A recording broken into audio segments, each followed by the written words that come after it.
opinions expressed on this show do not necessarily reflect those of the Barbers Chat Network, our great partners at H&B Media, or any of our media peers. We're just five idiots who love sports and love to talk shit. If you're offended easily, then this show isn't for you. And for those of you who aren't offended easily, sit back, relax, and enjoy the show. Remember, it's only entertainment.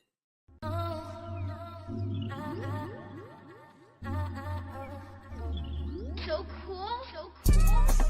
Triple double hat trick, I know the code too. Ice trade, go for trade, yeah we cold too. Getting paper on these player haters, old news, money on the other line, so I'm not gonna hold you. Money on the other line, so I'm not gonna hold you. Money on the other line, so I'm not gonna hold you. Money on the other line, so I'm not gonna hold you. Money on the other line, so I'm not gonna hold. My agent just said we made 100 flat. Make it back and make it stack this like I'm Steven Jack. Put my rings up in the camera like I needed that. Up in the air and at the rim is where I meet them at.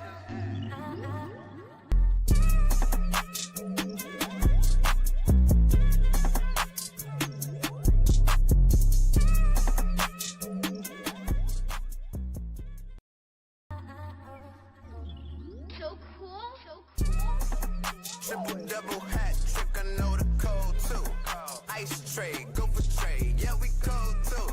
Getting paper on these player haters, old news, money on the other line, so I'm not gonna hold you. Money on the other line, so I'm not gonna hold you.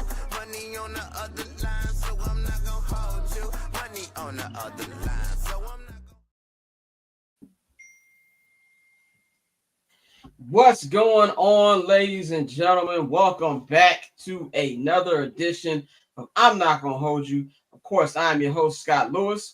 It is Friday, June 13th. This is Friday 13th for all you niggas out there who care about that that Friday the 13th crap. Y'all know to follow me on all social media platforms at Barberchair Scott.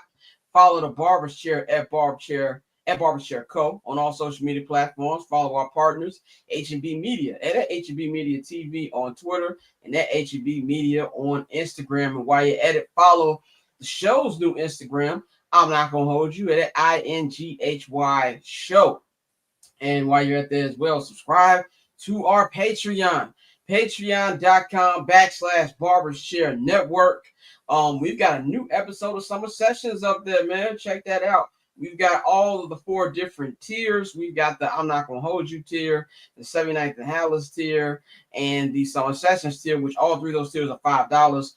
And of course, we got the Barbershop Access tier, which is $10, which includes everything. If you are listening to this on the audio feed, the link is in the description box. If you're watching this on YouTube and you're on like a big screen watching, take your phone up to the screen and scan this QR code, man, so you can get that right now. And if you subscribe, you get 25% off your first order on the Barbers Chat Network merchandise shop. That is the bcnetshop.com. That is your one-stop shop for everything Barbers Chat Network merchandise, and visit the bcnet.com while you're at it. And I've got a new YouTube page, ladies and gentlemen. Well, actually, no, the funny thing about it, it's not a new YouTube page. I've actually had this YouTube page since 2007, but I just made it up so I can have new content on there. As you can see here on this screen, you can scan this QR code and it will take you to my exclusive YouTube channel at Barberchair Scott, which is the name of everything at Barberchair Scott, whatever.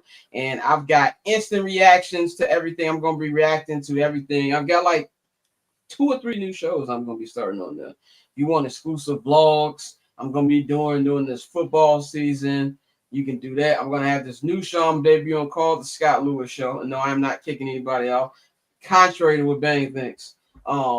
This is just some stuff where I'm going to do something where I'm just going to give my thoughts once a week. Sometimes be pre-recorded. Sometimes it'll be live on anything.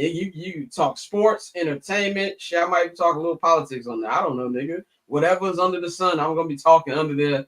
And we're going to be doing, different individuals. So a lot of shorter form content. I know me and Tosin are going to do a video that's going to drop next week. We're going to be talking about the difference between a soccer transfer window compared to NFL or NBA or Major League Baseball free agency. So a lot of different topics, so a lot of dope stuff. So please subscribe to my new channel. I've only got 265 followers right now. I appreciate the 265 who did press the follow button.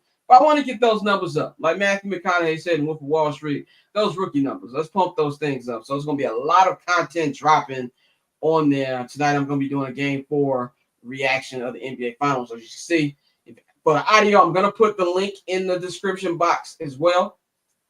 But if you're watching on YouTube, scan the QR code and it'll take you right there, man. So going to bring in the rest of the crew here on the show, man. We've got JR Bang in the house. We've got Pat Vito in the house. Dante will be joining us soon. He is stuck in Atlanta traffic coming back from being Tiger Hoods. So he will be joining us soon. There was not a show on Monday, and there's nobody to blame with me. Honestly, bro, I was out doing something. I was making, running some errands or whatever. And I just didn't feel like going back and recording. So I took a mental health day. So that's just really what happened. So we're back here on Friday, man. I just needed a break. But Pav is in the house. Bang is in the house. Pav, you just dropped a new video, man. Nice little dope video for your current album, man. Tell the people about that. Yeah, man. So you can go check out A Night with Stonehouse. The video is out right now. If you don't know, I put context to what Stonehouse actually is. So go check that out. I think it's cool. I think it's clean. I hope you'll enjoy it. So yeah, man, go check that out. It's on my YouTube right now. It'll be up on my website after I do the show because I gotta upload it there. But right now it's on YouTube. So just type in Pavy and I'm sure you'll find it. Or just go to my Twitter, which is @PavyWorld, and you'll find it there too as well. So yeah. That is also on all the Barbershare handles as well. You can see the visualizer video up there. We got Bang in the house, man. Bang, y'all got a new Some Dude up as well. What's going on? Yes, we do. We're trying to get on your level. With all of the shows that you have that's going on. Okay.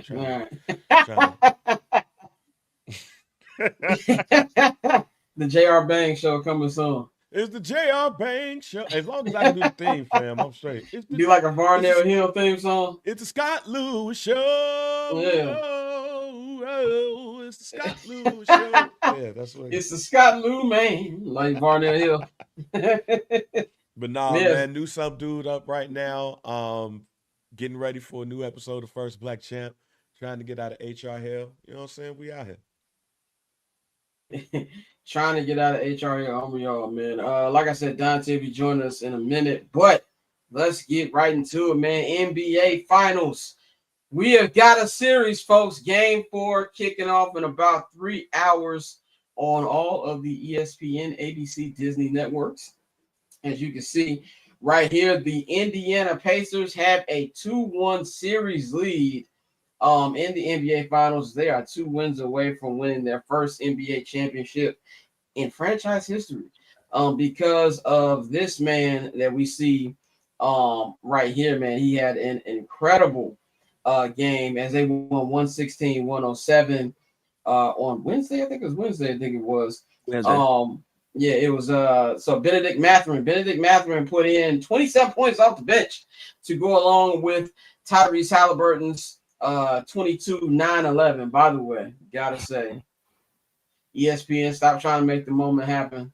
That is not his nickname whatsoever. So that's what he but check out the numbers, have me down laughing. But yeah, man, this is something that I was completely wrong with. I think all of us were completely wrong with about how this series was gonna go. I said Thunder in 5. I think we all said Thunder in 5. Bang said Thunder in the sweep. And we have got ourselves an actual series here. And this is something, too, where I feel like it's a little different than the series we just had. Not just had, but 2 rounds ago when they played Denver. Like, I feel like Denver was a different beast because I don't want to say they were Jokic or bust because Aaron Gordon was incredible. Not just in that series, but all postseason. But this was something where if you slow down Jokic, you had a better chance. This team kind of looks like a less talented, if you want to say less talented version of the Thunder. It's kind of like the Spider-Man meme. They do a lot of the same things that the Thunder do. And it feels like after 2 games, it took them 2 games to adjust to that OKC defense. Now they've adjusted to it. Now they didn't have a way to figure out how to make Shea tired. You're never going to stop Shea. But this is the first time I've seen Shea look actually exhausted. And we saw a lot of that, man. So I'm just really surprised, but I'm pleasantly surprised. I said on my TikTok after game 3 that I was wrong because there was a lot of Pacers fans who was upset with me on TikTok calling me an idiot right after the Pacers won game 1. But as somebody who legitimately does not care who wins this series, I'm very happy that we got a series finally. And tonight's a big game, man. We're going to preview game 4 tonight. But, Pat, how do you feel about these first 3 games? And just, we were all wrong about it. How shocked you are this series is?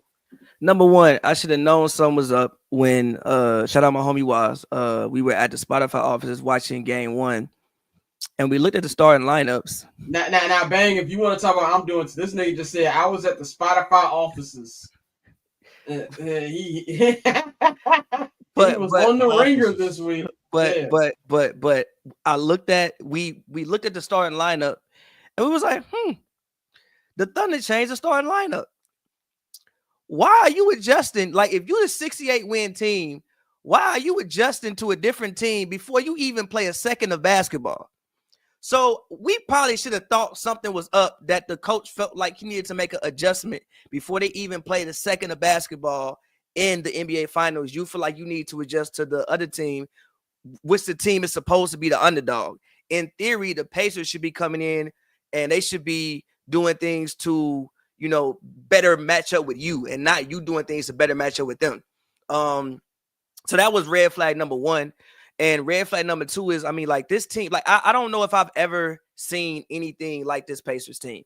I guess, like I said, we shouldn't be shocked because, I think that Rick Carlisle is, well, obviously he's a Hall of Fame coach, but I don't think that people really give him his just due, right? Like, I think that, he's kind of underrated. Like, even when we talk about that Mavericks team, when Dirk had that great run, I think we think about Dirk Nowitzki and we think about what the Heat didn't do, and we don't give enough credence to, like, what Rick Carlisle and his coaching staff did do to help them win not only that series, but the series that even before then. Like, I remember when they destroyed the Lakers, and then when they beat the Thunder, and then I forget who else but I think it was Portland that they played it in the first round, beat the Lakers second round, and then they beat the Thunder in the conference finals, and then nobody gave them a chance against the Heat. And Rick Carlisle was pulling things out of his hat, like having JJ Barea guard LeBron, and it worked somehow. I think that we kind of looked at what LeBron didn't do and what the Heat didn't do, and what, the great moments that Dirk had, and didn't really give Rick Carlisle enough credit.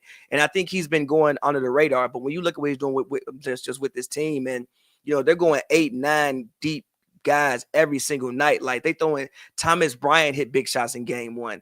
He didn't even really make a impact in game 3. TJ McConnell did something that I've never seen a human being do.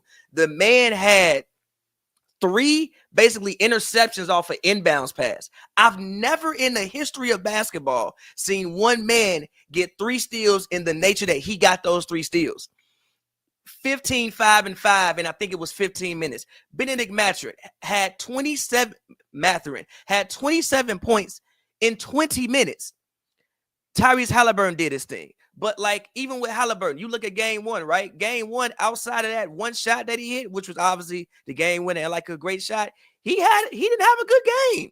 Like, he doesn't have to play great for them to win basketball games. Siakam was on the bench in pivotal moments in game 3. They was throwing Obi Toppin. It was Obi and Miles Turner who was helping them make the run. Like, I think it was at one point where the starters was all negative and the bench was all plus. So, like, they just getting contributions from, like, a whole bunch of guys.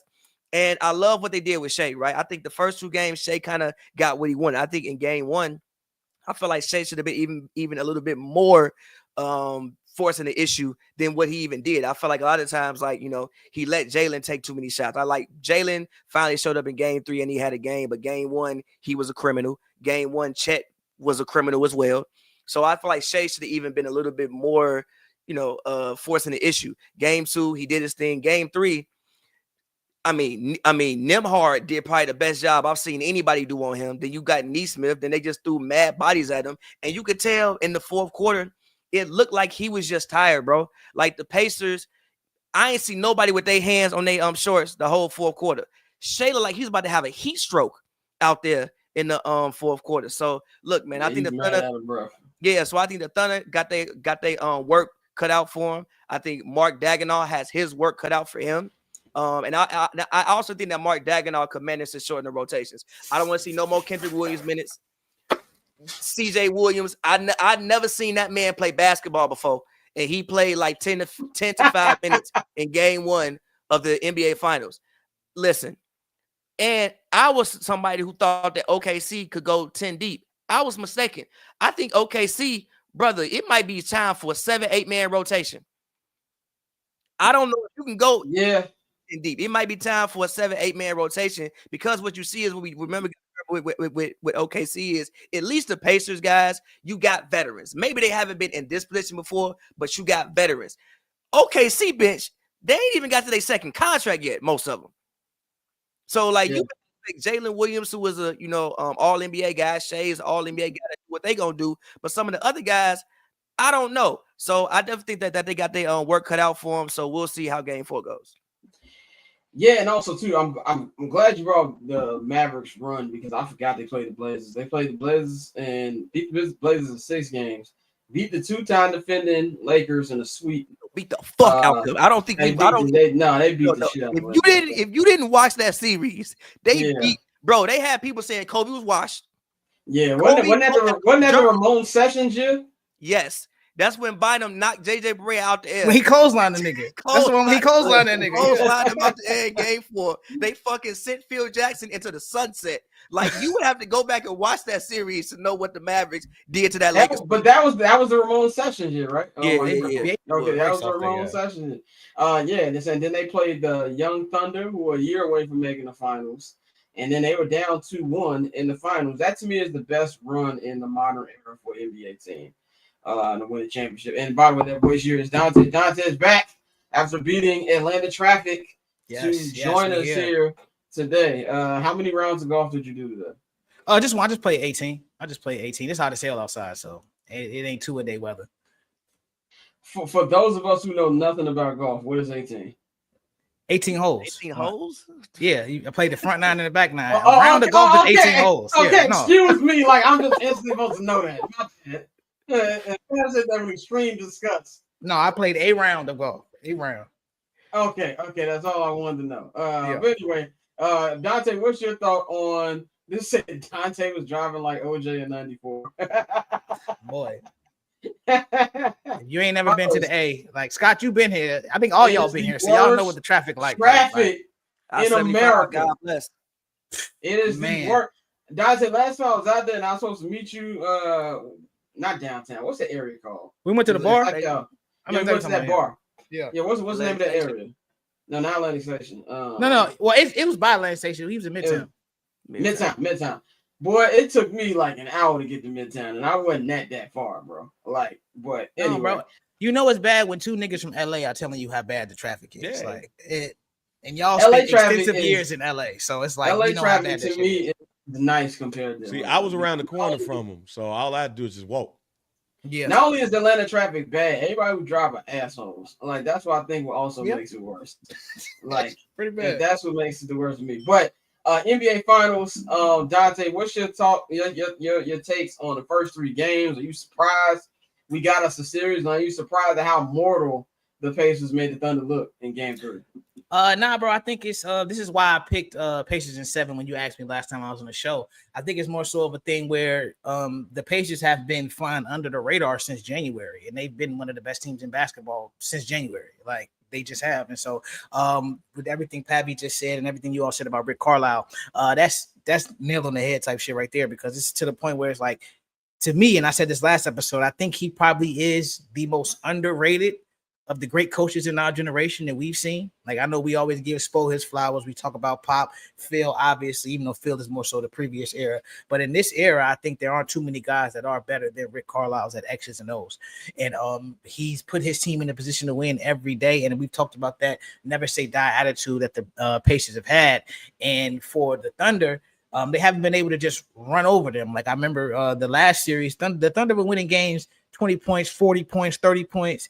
And this is a team that's just not going to allow you to do that. So even when they've gotten down, they've been able to battle back, make shots, get stops.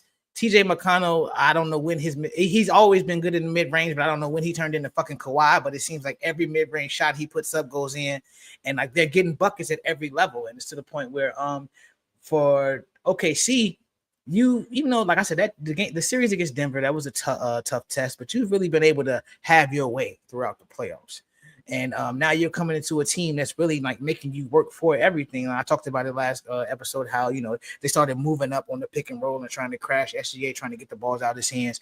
I've seen a lot of people shitting on Chet saying he needs to do more, but I think this is a problem when, you know, SGA is a ball dominant point guard. He's not a facilitator. He can get assists, but he's not a facilitator. So he doesn't help Chet get easy buckets. And that makes Chet have to work harder. And he ain't there yet. And I'm not saying he won't get there, because I do think Chet is one of the better young guys, but he's just not at that level yet where you just dump Chet the ball, Chet go get you a bucket. That ain't him. So I think that's and again, that's another testament to the defense that the Pacers have played and the way that they've played SGA and forcing the ball out of his hands and making people have to get their own shot. And so I'm not surprised. And I'm standing on Pacers in 7. I think OKC will win tonight, but I'm 7. I'm going 7. So I'm not shocked. I got OKC tonight too, but we'll give our reasoning for why we think that. And later, somebody said I thought Tay was Robertson Cano for a second. That's jokes. Hey, I've been out in that sun, man, all damn day. Robertson Cano, I know black. But anyway, but you know, when it comes, what I'm looking for in Game 4 tonight is how the Thunder win. Like if this a knockout, drag out Game 4 again. Like, then I'm like, oh, I don't know. But I still don't really know who's going to win yet. And I think that's the exciting part for somebody who legitimately does not care who wins the series. Oh, Bang, what have you seen these first 3 games, man, that's kind of like shocked you a little bit? Is what y'all been saying. They've been making the Thunder gas out. And it's pretty surprising to me that they're able to get to this point. When you look at the talent level, we had talked about this. I just thought far and away that OKC had the better talent top to bottom. But if I had to give somebody MVP of this series, this would be a series that I'll give the coach the MVP, because Rick Carlisle has put his team in every position, put him in all of the best positions to win. TJ McConnell, I said this on Summer Sessions, I'll say it here too. Only time I saw anybody do what TJ McConnell's been doing is Teen Wolf. The movie with Michael J. Fox, because to see him get 3 interceptions off of inbounds, last time I saw that was Michael J. Fox. Not when he was the Teen Wolf either. It was the one at the end when he was like, no, I ain't going to do it. And they just started getting shit and scoring and coming back. I don't think that's going to happen tonight. Like, I don't think. And then plus, OKC has not lost 2 straight in the playoffs. So that's not necessarily my reason why I believe they're going to win tonight. But the analytics suggest that OKC will win tonight. But they are tiring them out. They are outplaying them. They are out hustling them. And it is very surprising that the team with 68 wins is getting out hustled and outplayed in the way that they have in the 2 games that they've lost so far. Yeah, I think the defense is something that, you know, we have to give the most love to, because all we hear about, and rightfully so, I don't want to like shit on the Thunder, do the typical sports media head thing, but they've been like the historic defense. But we forget just how good this Indiana Pacers defense has been, and they're really showing it in this season, man. I want to talk more about SGA, because I kind of feel like, even though if you look at the points and stuff like that, it won't look like it was one of his worst games, but to me, it really was one of his worst games just by watching him. Like, on, you know, if you just go on paper, you know, he shot about 50% from the field, had 24 points, 8 rebounds, 4 assists. But in the fourth quarter, he looked timid. He looked like he couldn't get his shots off as freely as he had been doing. I think he even said the pathway Neesmith has been guarding him has been incredible. You know, he's been tired. He only shot the ball twice in the fourth quarter, which cannot happen. I've told you guys multiple times, I am a big supporter of go to hell ball when you're a superstar. If you're not a superstar, you should not be playing go to hell ball. But for a superstar, if y'all lose, you definitely should have the stat sheet of y'all lost. Like, you know, and if you're going to go out shooting. So I must need to see. We're going to go up here and talk about Tyrese Halliburton.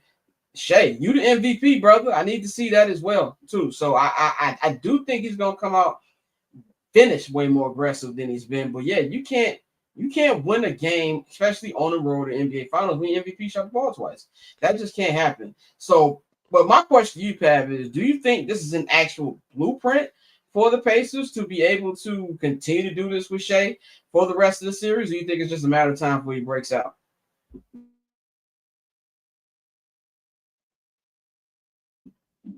You muted, brother. We got hit him with the fine. It's first time Pavy got hit with the fine. My bad. Whoa, that's a fine.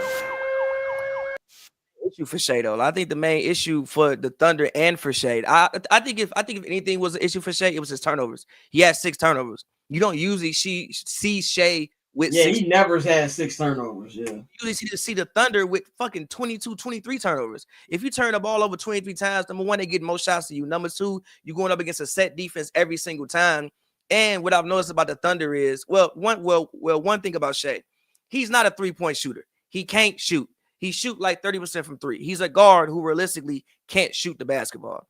Meaning Shea has to get to his spots. He has to get to the foul line. And guys also around him have to be making shots to open up the floor for him to be able to work as well. And the Thunder, they have a bunch of guys who can drive straight line drives and shoot the ball. But they ain't really got nobody with no wiggles. So, like, they ain't really got nobody that Shea can just pass the ball to and be like, all right, bro, if you can't drive straight or shoot the ball, go give me a bucket. They don't really have one of those guys. So when you do that, like, and Shea isn't the guy who usually forces it. Like, it's not like a Dame. Dame could go out there and shoot 16 step backs from 30 feet away. That's not what Shea gonna do. So I think the main thing for the Thunder is take better care of the ball. And Shea, take better care of the basketball. But that was the main thing that outside that was really the issue. They had 22 turnovers. If you had 22 turnovers, and I think they had it was like 16 in the first half. If you turn the ball over 16 times in like the first half, you're not going to win many basketball games, especially at this level of basketball playing that way.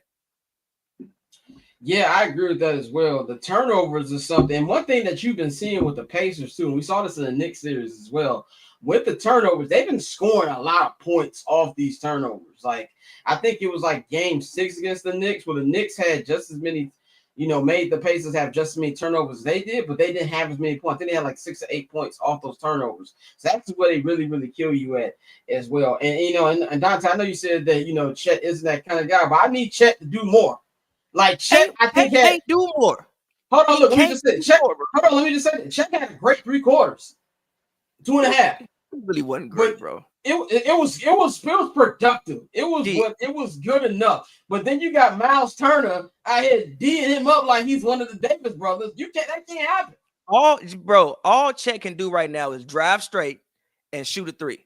And on defense, maybe block a shot. But Chet is like, he weighs as much as me. Like, it's going to be a certain point in time in which the physicality of the game is probably going to be a little bit too much for him.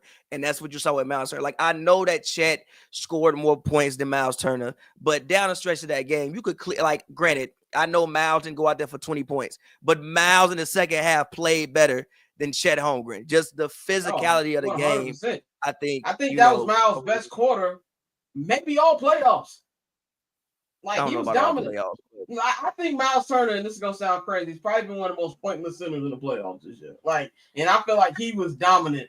He had a couple games, G. He had a couple games where he was hitting threes, G. Like, that's the thing. Because he has the ability. He'll hit like a 3 and 2. But you felt his presence, though, bro. You felt his presence in that game. I didn't have to look at the box sheet to see. Oh, he had 3 threes. Like, it felt like, oh, I'm here. I mean, maybe I just like Miles Turner, but I think he's been effective for the Pacers. He's like the perfect center for the Pacers in the way they play basketball. Like, everything they do, he fits right into that. So I think, but I'm agreeing. Like, at some point, like, I know we always try to say players have to play better and things like that, but especially if they win tonight, we may have to just tip our cap to Indiana and what they're doing defensively and the way they're scheming these dudes. Because again, OKC was having their way with people. Like, they was getting buckets when they wanted to. They was going on runs. They'd be down 15. You look up, next thing you know, they up a dub. Like, that hasn't been the case here. Like, they've been able to get out the hot starts, but Indiana has been able to grind them down and force them to play Indiana's game. And I think that's something we haven't seen from OKC all season, where people force them to play their game. And when they aren't playing their game, like you said, when SGA is not getting to his spots, getting his shots, getting to the free throw line, it's trouble for them. So, I mean, I think it's at some point we may have to just tip our cap to Indiana and say, yeah, G, they rolling, they got it. But to add to that too, like, the one thing that I saw early in the game, which made me go uh-oh in like the first 5 minutes, is that OKC didn't feel like they was composed to me. Like SGA come out the gate with a dumbass foul. And then I think it was I want to say it was Jalen Williams with a dumbass foul after that. They just didn't seem composed in that game. That's why, when we look at these next couple of games, it's like, okay, maybe, just maybe. But we also know that your bench players play better at home. So when you see everything that the Pacers bench players was doing, especially the guy that's on the screen, McConnell, like, this dude played out of his mind. He had one of them Matthew Dellavedova games. Where you Dele ain't never did no shit like that. No, what I mean by that, no, wait a minute. What I mean by that is not saying that they had the same game. I'm just saying, like, they had one of those games where you was just like, dude is everywhere. Why? How? Judd Bushler had one of those games in the finals before. Bobby Hansen had one of those games in the finals. It's always like those random ass bench players that just come through in the finals and you just be sitting there like, how's this dude playing the way that he's playing? Like, what the fuck is going on? I ask you, what game in the finals did Judd Bushler had that game? I knew Pavy wasn't going to let it. I knew Pavy wasn't going to let the He don't know. He don't know. I just want to go back and watch it. I just want to go back and watch it. That's all. He don't know. But Judd Bushler, what game? I forgot which game it was. What series? It was the what's the name series. The Sonics. I ain't gonna lie. Hey, bro. No, it's not the Sonics. Hey, bro, hold on. During quarantine, I watched every Bulls playoff game on that second 3-peat. I ain't never seen a good. I gotta go back and watch that. No, bro. I forgot what game it was. I ain't saying this motherfucker went. You talking about you talking like I said the nigga went 20, like scored 20. I remember Jed having like a hot six in a couple of games. But again, it's one as I said, it's those games where the nigga just scoring. You be like, where the fuck this nigga come from? I ain't say this nigga scored 30, Pat. Like Bobby Hansen didn't score 30, but that nigga hit two key. But we were talking about Bobby Hansen game 6. Of the 92 finals. I'm finna go back like and look up Bobby Hansen game 2 and the nigga hit them threes and them niggas came back. That's what I'm talking about. I'm talking about how somebody came in the game off the bench and you like, where the fuck did this nigga come from? Why is he out there? Why is he doing this? That's it. Like it's not like TJ McConnell scored 50, nigga. Like, yeah, but that's what I'm saying though. Like, I remember a couple Jason Caffey plays from playoff runs. Like, he might have had a couple key rebounds. I don't remember no Judd threes. And I'm not saying you're wrong. I can't remember. I totally forgot the game. I totally spaced out on the game. I remember Bill Whittington shot when Mike gave him the ball. Again, like I said, random bench player having a decent-ass quarter, and you like, what the fuck just happened? That happens. You ever watch one of those? You ever watch one of them NBA championship films, like after the season's over, and they make certain series look like they were more challenging, more excited? Really exactly. Like I saw one of them, like Game 7 against Indiana. They talk about that like the Bulls was down 20. Nigga, they talk about that Mario game winning shot. That's a lot of points in 98. 12 points in 98 is a lot of points, bro. Like, you might not come back, bro. That's true. A hot 6 points from Judd Bushler. Because back in my day, for 3. What they call a nigga Bucci for 3. Yeah, like back in the 90s, you get a nigga off the bench that give you that. All of a sudden, it's a goddamn 15-0 run from nowhere. Pat, you're right. A 12-point lead was like a 20-point lead because niggas really want shooting. 98, bro. That's back when the 10. That's back when the 10-0 run was ball game. Like, you went on a 10-0 run, we closed them out. We done. Right, done. Yeah, that was a good one. Let's just give our picks tonight for game 4. I got the Thunder winning tonight. I do not think they're gonna blow them out though. I think the blowout card is done for this series. I think that both teams are gonna give it up, and I think this is gonna be a game that I could see getting eerily close to a Pacers win. Because I just feel like that crowd's gonna be ready, and I still want to kind of see if the Thunder are gonna show more resolve. Like we know they did in the Denver series. You know what I'm saying? Said Bang remembers when the NBA had no 3-point line. So I'm gonna go. I think Thunder win tonight. I think a big game from Shea. Then they get a big game from J-Dub. And I think the bench is gonna play a lot better, man. So I got the Thunder tonight. Pav, how you got this going? I'm picking the Thunder because they have to win. I want to see somebody go legendary, man. Like, you know, like these are the moments in which you really make your name. You know, I think Shea has a potential to be like, not saying he'll be as good, but like this era is like Tim Duncan for like a point guard as a person who you don't really recognize. Like he might have 30 points, 35 points, but you don't really recognize it. I'm not gonna put it all on. As our guy Cat says, ethical buckets. Yeah, you know, so I'm not gonna put it all on him, but like I want to see somebody go legendary, man. Like I said, these are the moments in which you really, you know, make a name for yourself. These are the moments in which you earn money for yourself. So I want to see somebody go legendary. I think and I would like to see if Mark Daigneault can find a way to create easier buckets for some of his guys, because in game 3 I saw the offense just got way too stagnant, and it was just like, well, get a ball to Shea, and there's 12 seconds left on the clock, and the whole team looking at him figure it out. So I want to see if they can create a way to, get easier buckets. And I'm going to put faith in the fact that I think they will. And again, they turned the ball over 20 times. I don't think that'll happen again today. So I'm going to go with the Thunder winning in like a smooth 8-point victory. Dante, I know you said you got the Thunder. How you got the game going, though? I think it'll be a close game. I think, like, I agree with you when you say that the blowout card is over. That's not going to happen. But I do think HGA will be able to get to his spots more, get a couple buckets, just the necessary buckets to keep them ahead for the remainder of the fourth quarter. I think it'll be another game where Indiana comes back, and Indiana may even have the lead in the fourth quarter for, a few points. But I think at the end of the day, in this one, OKC will get it done, and we'll go back to OKC 2-2. Bang, how's this going tonight?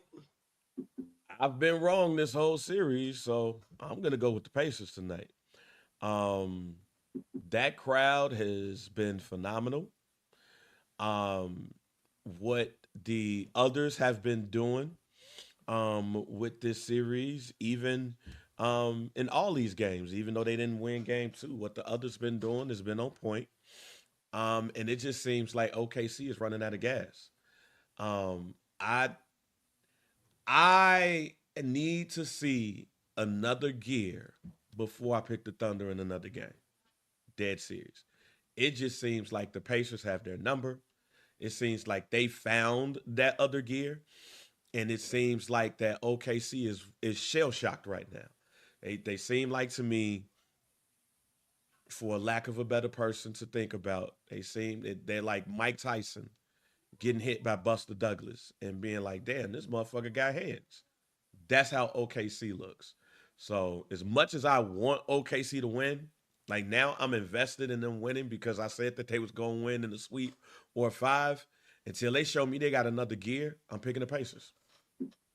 Yeah, I don't really care who wins, but I like both point guards. I like Halliburton. I like Shea, aka the realest nigga in Canada since the other nigga died. You said hardest thing got a hot 12 points. Okay, that would be big. But 12 and 8 off the bench would help. 12 and 8 off the bench would be huge. Yeah, it would, man. Right now. $80 million, motherfucker, do something. J-Dub, I need Slim from Cash Money to have a big game. I need. Well, you know how Shaq be giving niggas duties. I need 30. I need 30 from J-Dub, bro. That's what I need. But one last thing, Pat, before we get you about here, we have to talk New York Knicks. I've said on this show and countless shows about coaching and firing coaches. Firing the coach is not the problem. Who you replace it with will change everything. We can just go through our beloved Chicago sports. Lovie Smith, who is the best coach in my time as a Bears fan, arguably the second best coach in Bears history. I mean, you probably got to put George Halas there, but that's like crazy. in modern history, you got to put him under there. Granted, it's very slim pickings because as many times we've been trying to find a quarterback, we've been trying to find a good coach too. So, very slim pickings there. But it wasn't getting rid of Lovey that was the problem. It was replacing him with a Canadian Football League coach in Mark Trestman. what was the problem?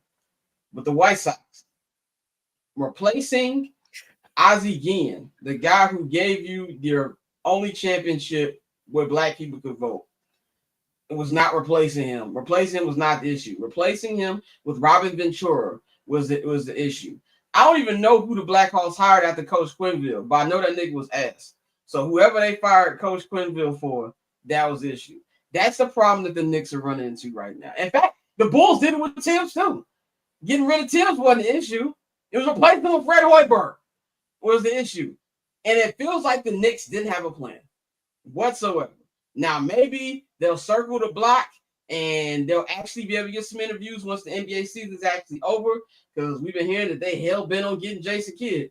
And unless Jason Kidd's come with Giannis, I don't want that whatsoever. Well, they already denied that request anyway. They so can't get Jason good. Kidd. They don't. No, they but that's my.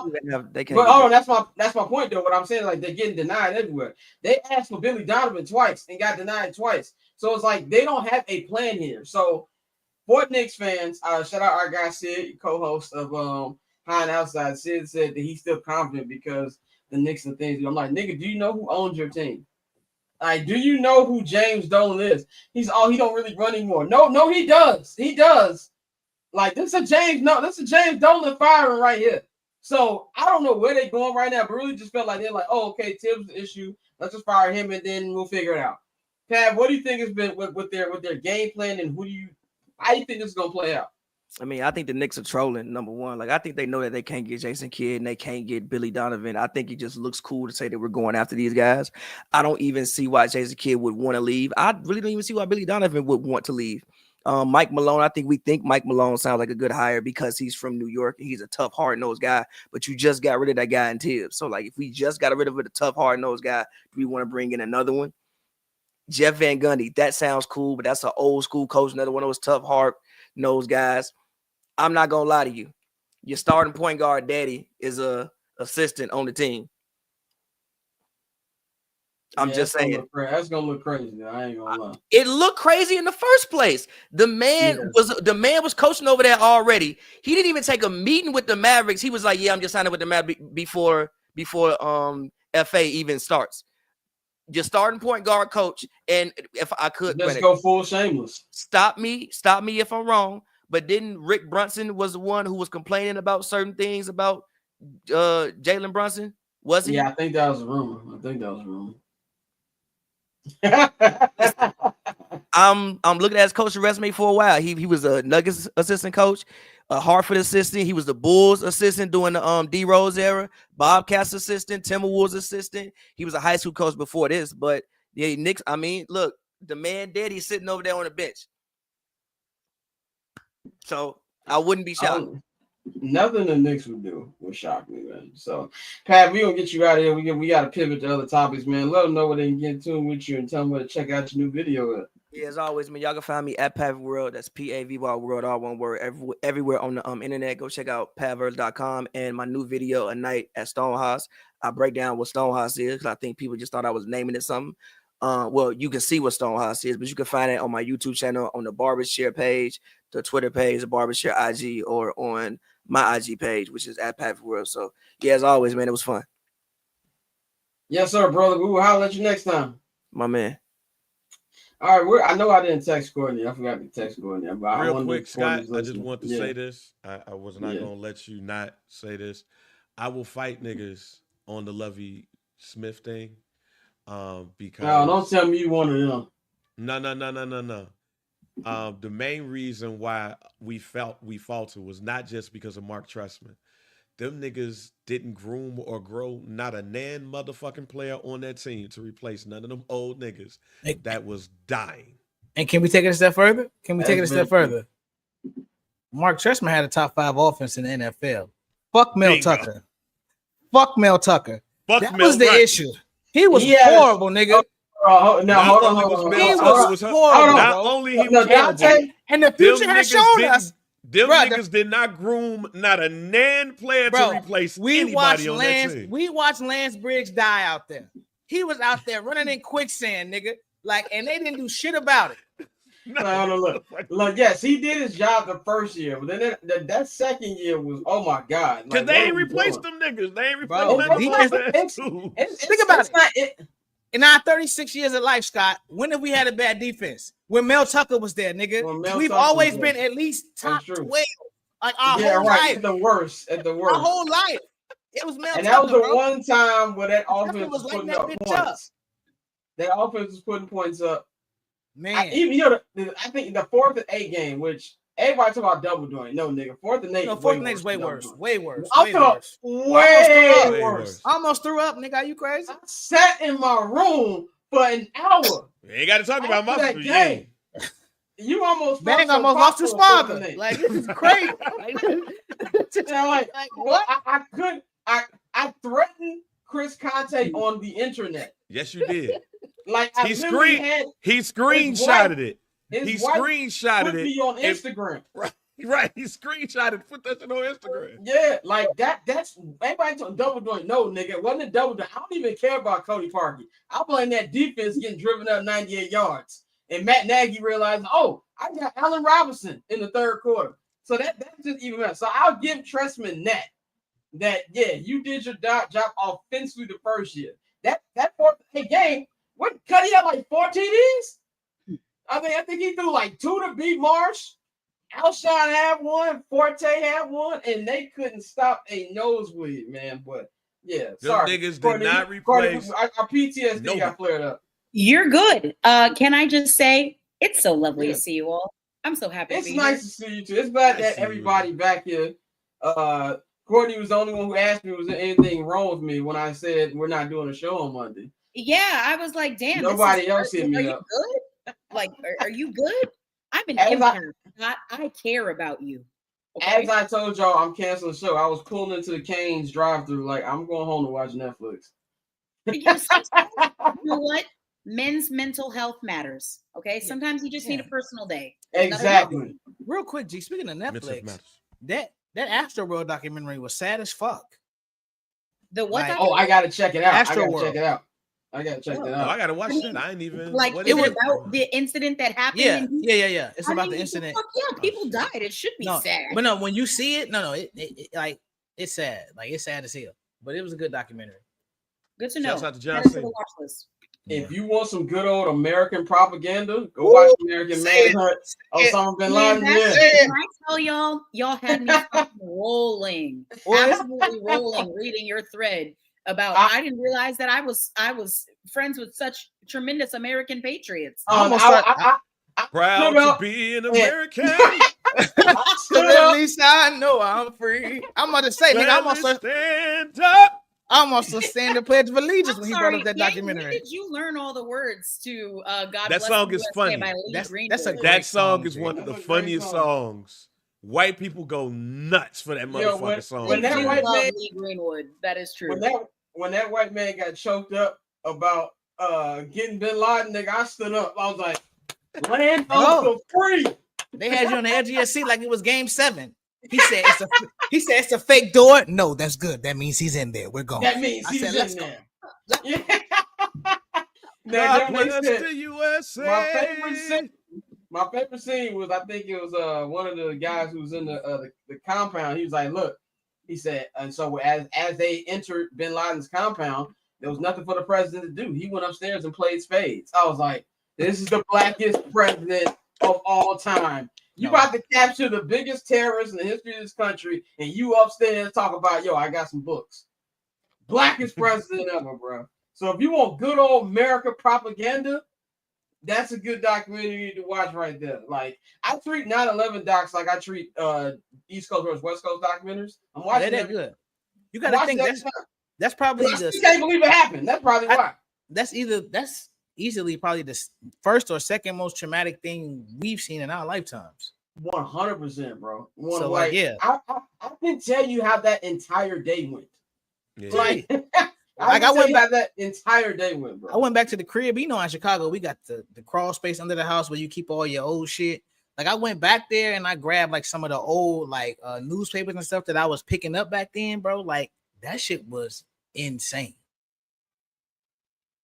Yeah, and Nikhil said, "What are we talking about? You weren't born, Nikhil, when this was happening." Oh shit. Let us be old dudes. Here. Wait, Out. wait. Nikhil wasn't alive when 9/11. No, Nikhil was No. born in 2003. No, Yeah. he was not. Yeah, Courtney. damn. Now you feel old too. He don't have this I trauma. can't fathom Yeah. the idea of people not being alive. Exactly. He You learned read about it this shit in book. history class. Like, In a No, book. I understand the concept of like babies and kids and stuff, but like the idea of someone like a peer of mine not Yeah. being alive during 9/11 is He something learned about that it in a I book. can't. I watched it on my TV. I literally was like, I thought it was the Empire State Building. I was like, oh, the Empire State Building on fire. And I walked to school and I wondered why they not letting us in. nah, bro. I was already. like, what's going on? I was already at school, and we saw it on the TV. We thought they were filming a movie, but then they made everybody go to the library, and then the librarian was crying, and we asked her why she was crying, and she was like, "I never forget it." She was like, "America's under attack." Like motherfuckers were panicking, G. Like, nigga, I looked at the Sears Tower for 2 months out the window of my classroom, thinking, are we next? Are we next? Now it's funny because I don't think they waste a bomb on the Sears Tower, but that's neither here nor there. But yeah, that was crazy. Unpack this on the Scott Lewis show. We'll have to unpack it. Yes, there. we On do. the Scott Lewis show. Thank you, Courtney, for Yeah, giving me I an got episode. you. Is Bane gonna do your Orlando said he had 2 jobs when 9/11 happened. Goddamn. Yeah, we got Bane do my thing. I almost said something real racist. crazy. But Absolutely not. In this climate, we aren't saying that. I almost said some real I racist stand from with my Orlando brown because brothers and Orlando been on me. I almost said some real bogus shit. But Black men's mental health month. And Black Men's Mental Health Month, man. But let's talk about some football, man. He said, "Say it, Bang." No, we're not. Nope. We are not saying it on this. Right now, network. we need black and brown unity right now. Yeah, we are allies right now. Yeah, we are. We rocking with all my Mexicans. Fuck La Miga, man. Fuck La Miga. You know what I'm saying? Let's talk about the NCAA, man. So, House settlement finally got approved this week, which will allow. Now, correct me if I got this wrong. Will allow schools to just flat out pay athletes outside of their NIL deals and things like that. And there's going to be a little back pay going to former athletes. They hired a new commissioner. They're going full on treating these student athletes like actual student athletes. Now, there's a lot of people out there have been having problems with it, especially, older people, establishment people who don't think that athletes should be paid. I think they should be, because no matter what money they're making, these universities are making way more. These brands, all these other people, they're making way more money than these actual athletes. So I like it. I think it's going to change a lot with college football. But Courtney, what's your initial thoughts on it? And how with everything going forward with the settlement.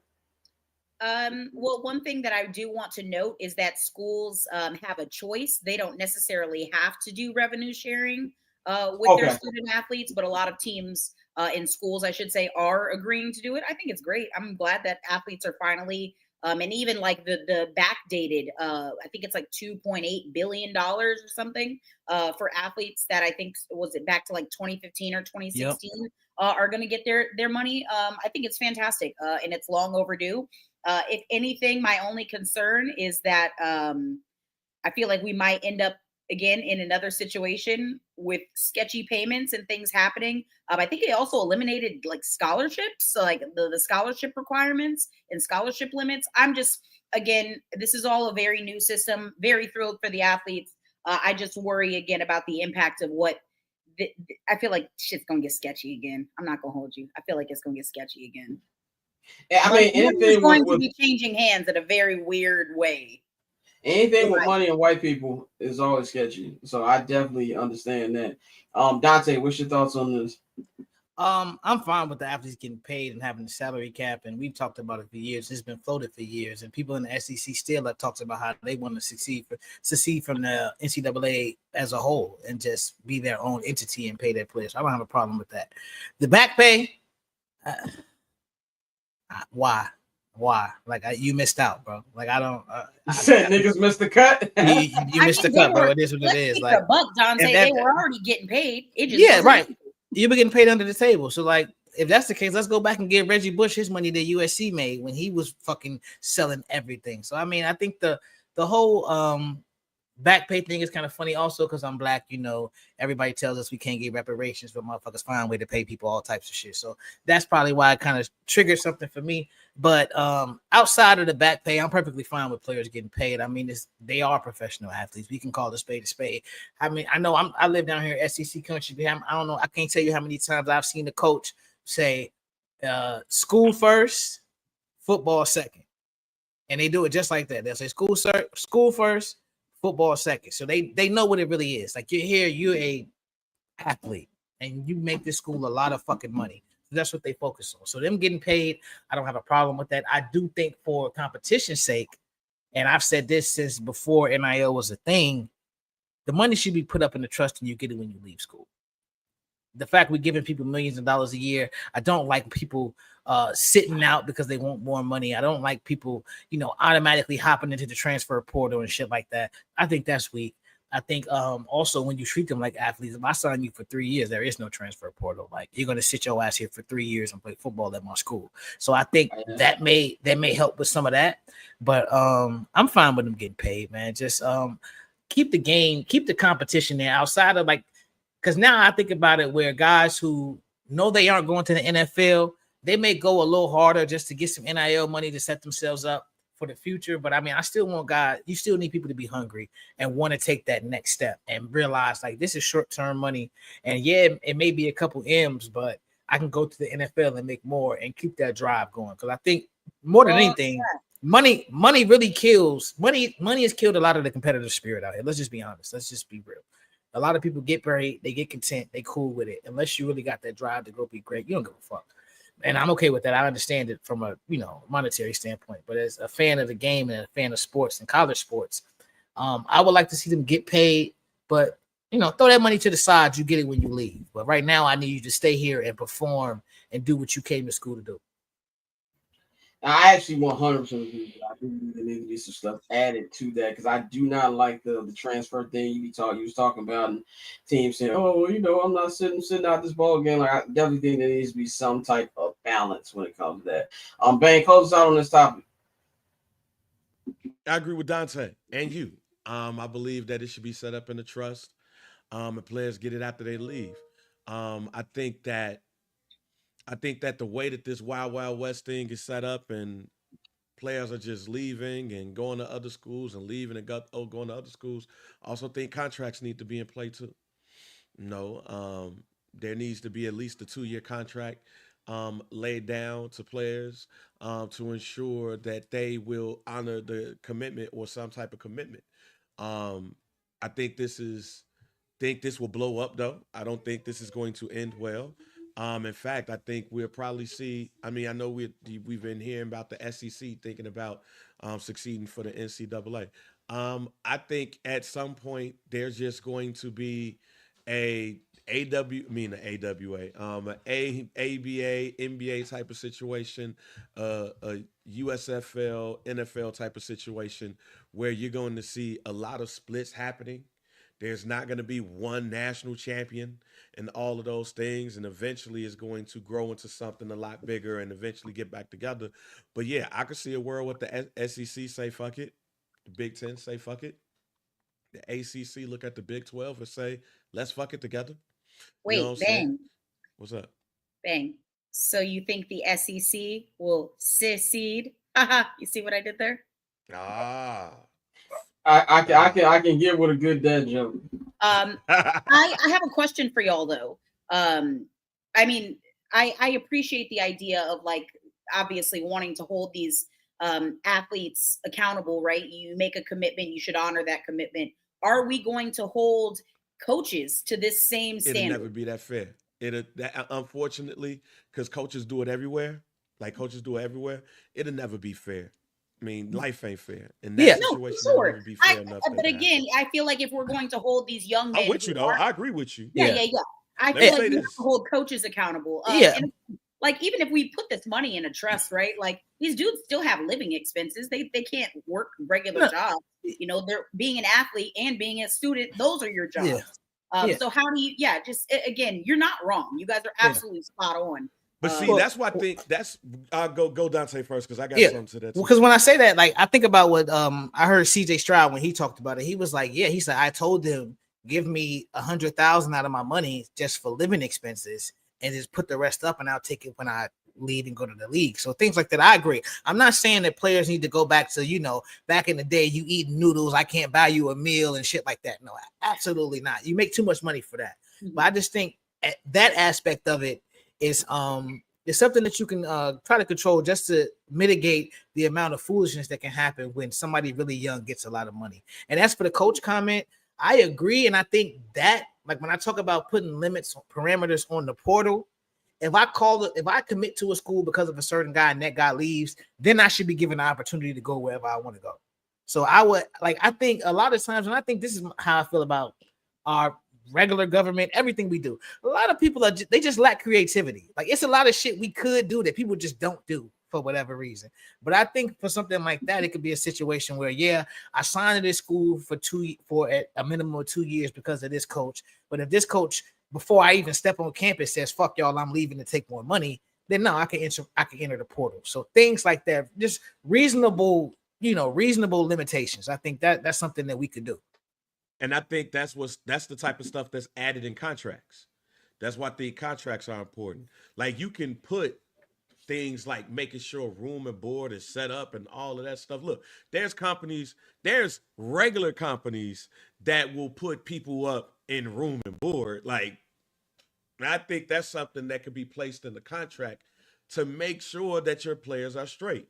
That's the whole finesse thing about this. But there's going to be schools that's not going to be able to do that, and they're going to have to think about that in different ways too. I just think that if you set up a payment situation for these young players like you would for any other NFL player, and they are, in some of these sports cases, don't have the system within them set up to be able to be successful. You have players, you have NFL players, NBA players, you have sports players in major leagues that go broke after 5 years. So what you think gonna happen to a college player? They're gonna be quicker. So I think you have to put some parameters in place to protect the players. Your part about the coaching, you're 100% right. It's just a little bit different, and life ain't, because they're adults and life ain't fair. That's my fear for the players. You're just gonna give them whatever, and they're gonna find themselves in worse situations than NFL players after year 5, and they're not there no more, and they can't fall back on some things. And I'm sorry, you can't not play after 4 years and then say, I'm gonna be a podcaster. Like, and podcast. To kind of close this out by piggybacking on that, and I think, like you said, I think even with the they shouldn't get all this money out the gate. I think I agree and I don't agree at the same time, because if they're going to the NFL, a year or two difference ain't gonna really change their maturity. So from that perspective, I kind of disagree. But I agree with, for the players who not going to the NFL, they really need that kind of backup or insurance, because like you just said, you can't just like, I'm gonna be a podcaster. Like, whatever money you make, you're gonna need that to fall back on more than the nigga who actually going to the league. The percentage of players going to the NFL is always gonna be lower than the percentage of people that ain't. So when you're looking at this, you can't look at it from the top 5 prospect who is a top 10 pick. You can't look at it from that perspective. You got to look at it from the perspective of the others. And that's what we mess up a lot at. We always think of these collective bargaining agreements, and we always look at the Michael Jordans and the Patrick Ewings and the Kobe Bryants and the LeBron James. We're talking about people who have either been at the top or even been at the top of these players organizations. Like, people forget that Michael Jordan and Patrick Ewing was high-ranking people in players associations and stuff. But they're fighting for the little niggas. They fighting for those people to make sure they get the pension, to make sure they get the medical, to make sure they get the service time. That's what's scary about this. ain't no pension in this. There ain't no service time in this. There's none of that. So how do you protect Peter, who was the 3-star athlete that decided to go to Alabama, even though he could have went to Central Michigan and been a starter there? Like, how do you protect that player? That's the thing that's scary about this, because he could go to Alabama and get way more money than he would at a Central Michigan, but he's probably not going to be able to get to the league. And now it's like, all right, I ain't making it to the league. But then what happens when you're done and you end up in a situation where you go back to the crib and you got to go work? You go sell some fucking insurance. That's what you do. Right, do. that's what I was about to say. Go sell some goddamn pre-owned certified cars. That's what you do. So you're all correct for the record. I just feel like we're gonna get a whole. Yeah, I just feel like, even though I'm down with the players getting paid and everything, without no structure, we're gonna end up with a lot more broker athletes than we thought. We gonna, and the thing is, but again, you're in college. You better take a fucking financial literacy class. No motherfucker, you know, goddamn, if you're an elite athlete and you're making all that money, you better go get you a fucking Courtney. Courtney, y'all, all three of y'all have done way more college than I have. You know, goddamn well, them motherfuckers, like, it's probably one of them that give a fuck about. Time out. Put it into the contract. That's what right. That's what I'm saying. Put it in the contracts. I think there should be certain curriculums for athletes, like especially, we know the people, like, when they get to college, even though you have people that come out of nowhere and go to the league, the people that are expected to go to the league, I feel like there should be certain core classes that they have to take that are surrounded about financial literacy and things of that nature. Financial literacy, you know, like how to manage your money. Make sure you wear a condom, like those type of things. Don't. Good luck telling a college student to put on a condom. Okay. Anyway, it happens. These are things that happen every spring training. They have the closed door meetings with baseball teams where they tell those dudes before spring training, they're like, "Hey, you're on vacation. These girls know that you're baseball players. Okay, they're not stupid." Perfect segue, Courtney, into our baseball segment, which Bang is staying with us first. The segue queen, baseball Bang. For the record, I want the audience to know that I publicly advocated for Bang being on the baseball topic because Scott wanted to kick him off. Okay. I didn't want to kick him off. Yes, I would have Bang on every topic if he wanted to talk baseball. Usually, I put that in the chat, and Bang be like, "Oh, I'm just gonna leave after this." But Courtney wants to make it more baseball inclusive on here because I don't feel welcome. Is for everyone. I don't feel welcome in these baseball conversations. You are so welcome, and I'm happy you're here. I guess I got to be Dominican. That's crazy. Okay, all right. Let's get into my first topic, which was going to be a topic on Monday. What's about the term fun bad? And I know, Courtney, you want me to break it down. So basically, explain this to me like I'm 5, Scott. So, all right. So I am. So we all know about a year and a half ago, I began my Chicago White Sox ban. Now I am not watching the games yet. It's kind of like this. You know how when you go on like a break with somebody, like, no, I'm not going out on dates yet, but I at least respond to your text. That's how I feel about the White Sox right now. And so I'm trying to see if they're entering fun bad. Now, fun bad is a team that is a bad team, but they're fun to watch because they have young talent. And even if they lose, I'm getting something from this. Now, here's the question I have for you, because I was talking about this with one of the homies in Sox Twitter. I don't want to mess up his Twitter name. And he said that he believes to be fun bad, you have to be at least a 70-win team. And I don't really know if you need to be 70. I feel like maybe 60, because 70, I don't even say you're bad. You're like mediocre, because you're almost at the 500 mark right there. So I'm thinking 60 wins makes you fun bads. I don't know if the White Sox are fun bad yet. I don't think they're going to. What are they, 40? No, they're 20 wins right now. I don't know if they got another 40. 23 and 46, the White Sox. Yeah, I don't know if they got another, 30-something wins left in them, 30, almost 40 points wins left in it. But Courtney, what do you think about the term fun bad, and do you think the White Sox are that? Yeah. They're entertaining, I guess. Will I willfully watch a Chicago White Sox game? No, but I also don't believe in giving my money to bad teams, whether that's via ad revenue or what have you. When I think of like fun bad, and by fun bad, because again, the AL West right now is a little weird. The Angels. The Angels are fun bad. When I think of The, a fun the bad, Angels, the I think Angels the right now A's are are, fun bad. I think the A's are a fun bad team too. The A's are also a fun bad team. Do you see that Denzel Clark catch? That catch in center field? Amazing. That shit was Amazing. crazy. Fun bad. Again, just you could really go through like every bad team. I'm gonna be the one to say it. The Rockies have an insane reliever right now by the name of Jake Bird. Again, the team is fucking terrible. I think at this particular moment, the Rockies obviously are last. They've won 13 games. They have lost 55. That's just bad. But Jake Bird, fun to watch. But yeah, no, fun bad. I don't hate it. I understand now. You're also you were right. This was a lot easier for you to explain on here than via text. Yeah, in text it sounded wild. Dante, I know you're back watching the games. So you're back watching the games. Is this a fun bad team to you?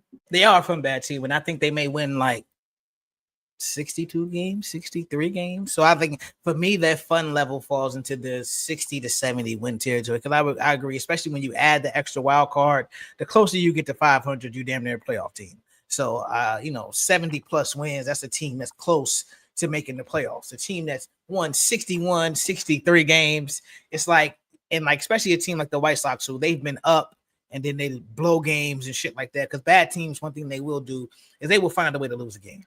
And we've seen the White Sox do that. So I think it's to the point now where last year they were just unwatchable. And now they're fun bad. We got some young prospects to actually look out for. They have games where, we'll have our pitcher throw 8 innings and give up 1 run. It's like last year, no, they were getting smoked. We had position players pitching every other fucking day. So I think in terms of the White Sox, they're fun bad. They've already reached that level. But in teams, period, I think it's that 60 to 70 win level. Because once you get past 70, you're closer to a playoff team. Right. Dang, what's your fun bad team? 83 win Diamondbacks team go to the World Series in 2020. Yeah, right. Exactly. I think fun bad. When I think of bad, I think of Bad News Bears. I think of Cleveland Indians on the first half of Major League. Not you calling Cleveland by its dead name.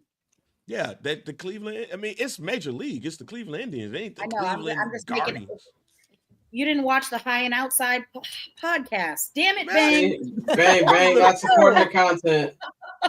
My bad. I've been in HRL. I've been in HRL. I'm sorry. Yes, and this is me plugging the show again. Hey, fuck it. I've been stressed out. This week was only Malik and Dante, but we will have the whole gang back together next week for the All-Star game. I barely wanted to do some dude yesterday. All right, I've been in hell. Scott, and Dante know I've been in hell. Look. I'm sorry, I interrupted you though, man. Continue. But no, you good. But you got a point. But look, I look at bad is that like bumbling, getting in your own way, tripping before you could catch the ball hitting you in the head. Jose Canseco, the ball hitting you and it's a home run afterward. That's what I look at bad. Good, I mean fun bad. I don't necessarily put a win total on fun bad, but if you see some excitement with the team, if you see a couple of prospects that's out there, even if you look at your lineup and half of it is young players that are high in your prospect rating, and they're competing. They're probably not going to win, but they're competing. That's what I look at as fun bad, where you can look and be like, all right, man, look, in a couple of years, though, we going to be straight. If I can't look at the team and say in a couple of years we going to be straight, no matter how many games they win, it's going to be terrible for me. But if I look at it and I say, hey, man, we getting our ass kicked out here, but, man, we got a pitcher that's out there that's working. We got a couple of relievers that's out there. We got a closer. Once he get it together, we got it. Because I'm old enough, fuck you, Orlando, for saying this, but I say this, but back in the early 90s, before Frank Thomas and Robert Ventura and all of them really got up, the White Sox were bad. But then when they got them, they were still bad. But she was like, yo, we got some pieces here. And then when it connected, they all connect together. That's the one thing that I like about baseball is when all of your prospects are connecting, it's like, man, and I even look, even though I hate the Cubs, I look at the Cubs when Chris Bryant and Anthony Rizzo and all of them start coming up. Like when you had old dude that was the manager, like they was competing, but you was like, dude, gotta fucking go. That wasn't necessarily fun. You knew you had something, but that wasn't necessarily fun. And they wasn't terrible. So you can even win like 65, 70 games and still be like, this shit was stressful. I just want to see competition, and I want to see that these folks can grow and get into something. And I'll go watch a game just to be like, I was here when it was terrible, and now we lit. Yeah, I'm not making my appearance at the rate for a minute. They still got a little bit to what women say when you earn me, White Sox. Anyway, we got Tosin and Green when we're gonna bring them in just a second. So I'm gonna ask both y'all, managers on the hot seat. Who's looking at they might be getting fired before listen, up. I am not credentialed media for any baseball team. That being said, Brian Snitker, is Dante allowed to say that? I don't know. I'm not even going to put him in that position. I am going to say it.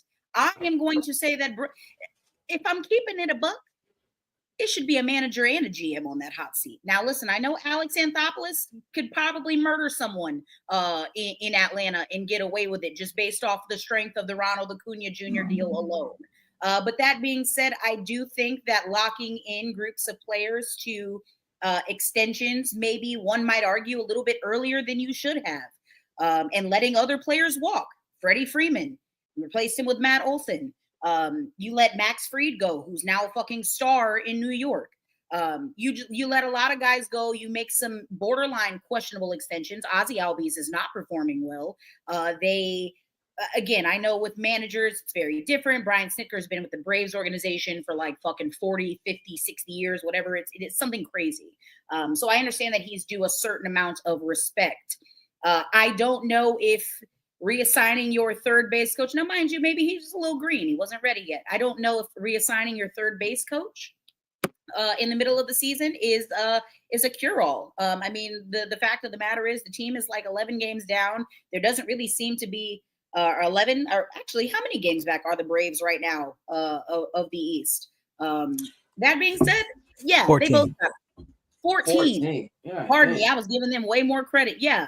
And now they want to talk about, oh, yeah, well, we're in the shortstop market. You should have been in the fucking shortstop market before you let Dansby Swanson go, if I'm keeping it a beat.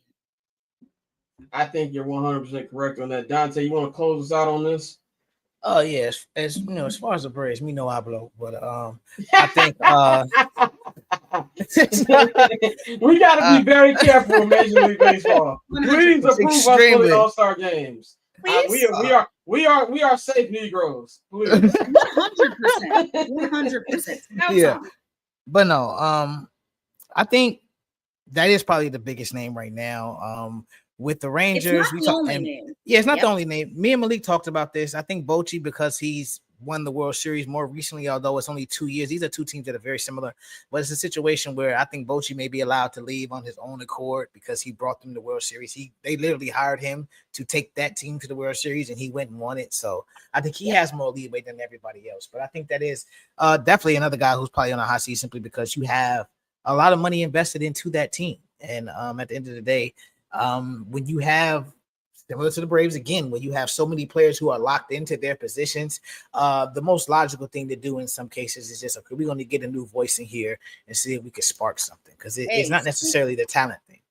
And real quick, I know we got to get Tosin in here, but I'm going to circle back to the NL East, okay? Because I know they're in second place, okay? The Phillies. We might need to have a discussion. Now, listen, I know you might, it's not his fault that, Bohm and Stott are underperforming and that Harper is injured and that bullpen leaves lots. I don't give a fuck. Okay. Rob Thompson came in as a replacement for Joe Girardi. It was never really supposed to be a forever thing. And I still don't think it should be a forever thing. The fact of the matter is that the Phillies went to the World Series and haven't really been close, in my opinion, to being I basketball. actually 100% agree with that. Like we're giving him credit for just getting there a couple years ago, And it was like no, don't get me wrong, it was fantastic. That was a really it was good cool, but it was a couple seasons ago at this point. You collapsed the next season, and losing to the 83 win fucking Diamondbacks in the NLCS is egregious. You can't allow that to happen. Again, it's baseball. Sometimes the healthier teams win. Sometimes the team that's hot wins. You know, I understand. Momentum is a hell of a thing in baseball, but also, it's 2025. You've got you have 30 minutes. 30. Yeah. 30. Yes. Time to wrap it up, in the words of the Most Chappelle Show, had to wrap it up box. So that's all we got for baseball today. Courtney, Dante, you can check out the High and Outside Pod, which should be up on the feeds tomorrow. I know Dante, it was just you and Malik this week. Let them know what you guys were talking about. Yeah, but like we gave pretty much a state of the union of the Atlanta Braves and the Texas Rangers, you know, how we feel about the teams right now, the good, the bad, the ugly, and whether we feel they should be buyers or sellers. I know both teams have come out and said, and they've been identified by MLB insiders as two teams that are definitely going to try to buy and, you know, improve those teams. And it makes sense on certain levels. But when you look at everything that's going on, we both just give our opinion on whether or not we feel like that's the right move for these teams. So it was a quick 30-minute episode this week, but I mean, it's another good episode. So just make sure you tap in. And for the record, people, next week's episode is going to be absolute money. We are going to unpack some of the more controversial debates about who should start at what positions. And Bang, if you'd like to join, we're going to get real into the numbers. Because again, baseball is for everyone. Y'all got it, but I do got a casual question. I do got a casual question for y'all when it comes to how we talk. By the way, we're giving Tosin the Courtney treatment right now. You know, I always tell Courtney be ready in 5 minutes, Tosin, and then we be Tosin, just look at Lamar Jackson. You're fine. Go ahead, man. Yeah, I was just gonna say, I got a casual question that I would like to ask when it comes to how we talk about baseball players in history that even my wife asked me and I couldn't even answer. So I got y'all on that. But other than that, shit, y'all got it. I'm just getting back into it. I'm playing MLB The Show. I got drafted #1 by the Miami Marlins. Oh, yeah? Yeah. What position? I'm a two-way player, second base and starting pitcher. He said, I'm a two-way player. All right. I was gonna go there. Oh, I didn't mean it like that. I meant like, he's a utility. Damn. I was gonna go there. I was Courtney went there before I did. I was gonna go there. Can't even play goddamn baseball games. Fuck y'all. Oh man, Courtney was different before we corrupted her when we brought her on the show 2 years ago. Yeah, remember like about 2 years ago, I was so you were a different person. This is what happens when you around us. It's a bang and switch. Yeah, you gotta fight Orlando now. 100%. 100%. Hey, Orlando, make sure you come to the next event. Yeah, we doing an event in August. He gonna put you in that Mandela headlock for Chappelle Show. But anyway, man, we about to take a 1-minute break, man. On the other side, Tosin is going to join me for our latest edition of Soccer for Dummies. So, of course, you can follow Courtney at 1-800-Colobro on all social media platforms. You can follow Dante at October Zonte. And, of course, you can follow Bang at JR Bang. I will holler at y'all on Monday. So, we'll holler at y'all. We'll be back in 1 minute.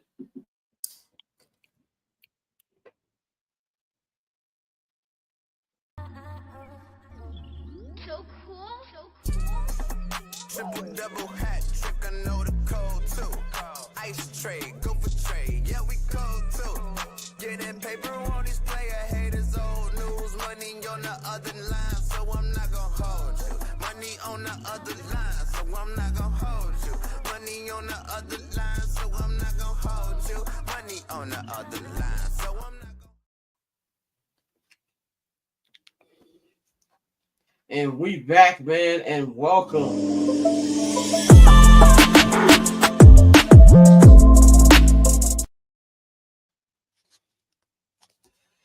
Barbershop FC right here, Soccer for Dummies, man. We've got Tosin in the building here, man. Yo, good. What's going on, brother? How you feeling? I'm good, man. I got a couple of things I want to say before we start. Bang, ahead. that's egregious. I'm calling yourself a two-way play is crazy. Orlando is right. Whatever Orlando said, he's right. That is egregious as hell. Very crazy. Second of all, I have to apologize to, first of all, Indiana Pacers and their fans, because I definitely thought they were going to get swept. And I have to just say, hey, man, I was wrong as shit. And I'm so sorry to y'all because they actually might win. They actually, right, exactly. We spent the first 20 minutes apologizing. Pacers fans were mad as hell in my TikTok comments, man. Yeah. I stole some of your background swag because I was looking in the back. I was like, I need to stop. I had a calendar right here. I was like, I don't need niggas to be seeing my calendar and stuff like that on my calendar. Let me throw my Arsenal jersey up on here, man. But always good to have you on here, G, man. I was telling people, so I've got the Scott Lewis show debuting on my YouTube. And this man is going to be my first guest. We're going to be talking about transfer windows, how it compares to other free agency and stuff. Because as a new fan, I've been kind of irritated with this. I'm not going to lie. So we're going to get to a breakdown about everything transfer window. Look out for that by the end of this week at Barchair Scott on YouTube. I'm going to put the link to my YouTube channel in the description box for those of you who aren't watching the live stream, man. But let's get into it, man. We got a nice amount of topics to talk about. I want to start with the Club World Cup, which kicks off tomorrow. Yeah. This is going to be the first time that we've seen it in this new format. FIFA is trying to go all in with how they're promoting this. There's going to be a lot of prize money. But it's kind of like a two-part question, man, because one, the care level. Like, I know they've been having problems selling tickets. You can see Lionel Messi, arguably the best soccer player of all time, for a whopping $4 at Hard Rock Stadium in Miami, Florida. So they've been having problems with that. And on top of that, we all know the non-sports stuff we've been seeing in the media the last week or two. ICE is going to be there, which is, to me, that's a precursor for how the actual World Cup is going to look next year. Tosin, what's your thoughts on, one, the competition, getting people to care, and the dangers that the people who actually care trying to come to these matches are going to deal with? First and foremost, I actually have an article I'm trying to write before the start of the tournament tomorrow. As somebody who's an actual, and you know this about me, I watch too much soccer. Like, you know this, like I watch too much. Even for me, this is OD. Like, this is an aggressive amount of football that I've seen in my life. Like, we are seeing players who 2 weeks ago in the Champions League final, then a week later they were in the Nations Cup final, and then now they're in this. It's like, yo, I understand they make a lot of money, but their body has to be tired, bro. You can't, like, you're traveling from Munich back to Paris, from Paris to Germany, from Germany back to Paris, and now you're in LA. It's like, yo, this is a lot of travel, a lot on the players' bodies. So that's the first thing. So I don't even think training camp kicking off next month. Bro, yeah, and it's like, yo, the wild thing is just like these players will finish this tournament mid-July, maybe get 2 weeks, and then they're back to regular season. It's like, yo, this is an absurd amount of football. That's my that's my thought on the tournament. I'm still gonna watch it because I'm a sicko, so I'm gonna watch any sort of football. Like, I was watching Spanish second division yesterday because I have issues. Okay, that's my problem with football. I have too many issues. I'm like, yo, if I'm gonna watch U21. I watched the LAFC World Club Cup qualifier game like 2 weeks ago. You get it, you know, and I was just watching. I'm probably going to throw in the U21 Euro soon because I like the English team. So just real sicko behavior. But as far as ICE goes and like immigration, all that stuff, like, hey, man, listen, I'm not speaking without my lawyer present. That's all I'm going to say because I refuse to comment on what I want to say. But I will say is this, is that we live in some very, very wicked times, and it does scare some people away. Like, a lot of people thought that, you know, it's going to be a normal thing to come over here. But now you're looking over your shoulder where, like, do I have to carry my passport with me? Do I have to carry this with me? And it's just like, when we had the Qatar World Cup, we were talking about the issues, and Qatar went smooth. Russia went smooth. And it's like USA World Cup now is like the most treacherous one, even after we had Russia and Qatar. And it's just like, yo, what are we doing here, man? Like, and I genuinely wish this World Cup wasn't this contentious and this Club World Cup wasn't contentious, because 94 World Cup is still one of the most, is one of the standard bearers of World Cups. Like, the way it was ran, the organization, like, even just the attention, everything was that. Now we're looking at 2026, and we're just like, yo, I don't know, you know? So it's real contentious. That's all I gotta say. It's real contentious, and just be on your P's and Q's. Whoever is coming over from overseas, just be on your P's and Q's. And even with the 94 World Cup, 'cause I was actually watching, so I'm kind of like doing a 30 for 30 rewatch right now. I'm watching some of the best 30 for 30s, and I was rewatching June 17th, 1994, which I'm not the biggest fan of documentaries that don't have like interviews or narration, but this one is incredible because everything in sports that was happening that day. It was the O.J. Simpson chase, the New York Rangers championship parade, Game 5 of the NBA Finals between the Knicks and the Rockets, Arnold Palmer's last major, and then you had the World Cup kickoff at Soldier Field in Chicago. So that kind of reminded me of that and how everything was going on. And, you know, like you said, there's only certain things you can say. I said this on my Twitter page a couple days ago, and topics like this are going to be stuff that I'm going to talk a lot more on the Scott Lewis Show. We'll be doing a lot of cheap promo on here for that. But to me, I look at it as you're going to have people who are coming in, not even really Club World Cup, I think it'd be a little issue, but I'm kind of petrified for what it's going to look like for the actual World Cup. Because, you know, these are just intro games and things like that, qualifying games and stuff like that. You got the semifinals and the actual World Cup final. It's going to be at MetLife Stadium next year.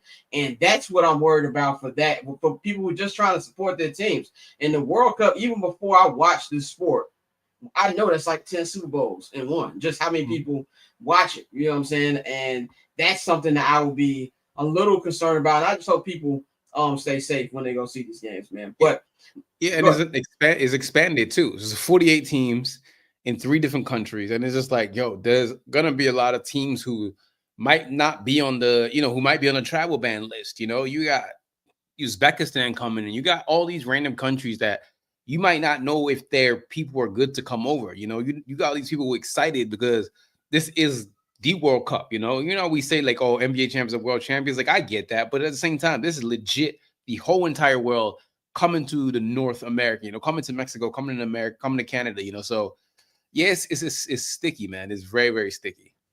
And it's also sticky because the head of FIFA, he's part of the problem, in my opinion. Like he's one of the people who say, "Oh, I have no problem with Ice showing them like this." You know, I think he thinks because he's not the former FIFA guy that he's like clean, which is hilarious as well. Like so, but let's talk about the ops. Tottenham, they hired a new coach. Looks like there was no season 3 for INGHY. I don't know how to pronounce my man last name. Postecoglou. Yeah, Postecoglou. Yeah, so they are hiring Thomas Frank, which is funny because it's the backwards name of one of my favorite baseball players ever, Frank Thomas. But he will be the new head coach of Tottenham. And there's been rumors today. Fabrizio tweeted it out. I think Ornstein might have tweeted it out too. They're trying to hijack Man United. And they're trying to do that too as well. So I feel like it's been a real eventful day for Spurs today. Tell me what you think about this hire, and then them trying to add some bigger type players to build off that, to not build off, but have a better campaign than the worst campaign they had this year. First of all, shout out to Frank Thomas and his Nugenics commercials. Them just has me in tears every single time. Big shout out to the Big Hurt. Yo, the Nugenics commercials that he does are the funniest things in the world. I'm like, yo, Frank, what are you doing, man? But I love the Thomas Frank hire. I never thought that Andrew's going to stay. I think that Tottenham finished 17th and lost 22 games. That's disgusting. I'm sorry. Like, you gotta go. Trophy or not, that's a nasty work. So you have to go. I love Thomas Frank. One of the best coaches in the league. Has been for a while. Shout out to his assistant, Justin Coltrane. He was at Man United for a little bit, was with the English national team. Black dude. I thought he was going to get the job at Brentford. So I'm really happy to see him get promoted and him get a new job. So that's really nice for him. I like the move, though. I think Tottenham are like being smart. I think Thomas Frank will get the best out of them. They got a really good squad over there. So it's got to have a few tweaks. As far as Mbeumo goes, I'm trying to hijack that.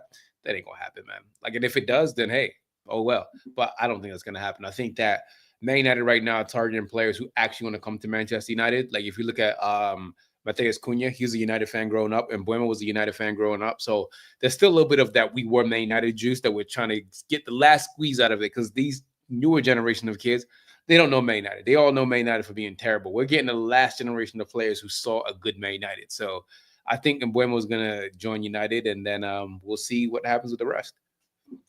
Yeah, from what I've been told about Thomas Frank, that it should be a very entertaining and very exciting North London derby next year. Which I'm looking forward to that because I haven't been able to see any of them yet. So I'm waiting for the Tottenham hate to fully take over my body like Venom on Spider-Man. So Yeah. I'm looking forward to that. Let's let's go into a little bit of like the transfer stuff. So Victor Gyökeres and Benjamin Sesko. Both of these things have been linked. Both these strikers have been linked to Arsenal. Gyökeres has been linked to Man United. These last 10 days, it's been a little louder on that. See the problem here. So it's not even, I feel like there's a holdup right now because there's a lot of people who thought that the Sesko signing would be done right now. And you're seeing rumors that, Arsenal is interested in Gyökeres again. And even though this is my first transfer window, I've been in the sports business for a couple years now. I know agents speak. That's Andrea Berta saying you better bring that release clause down. Like, Yeah. we're gonna sign him. We're gonna sign him. But what we're seeing here is beef between Sesko and RB Leipzig. We're seeing beef between Gyökeres and Sporting because they agreed to a release fee that they didn't put in paper. And so now you got the sporting director who promised that to Gyökeres moved over to Man City.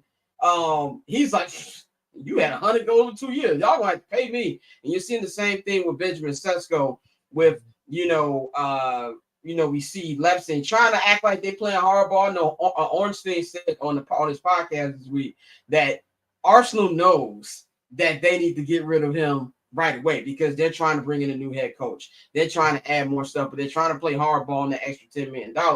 What do you think about players and these, hand agreements instead of actually putting it in paper and making both of these guys not only hold up their own contracts, but they really got a couple clubs, waiting?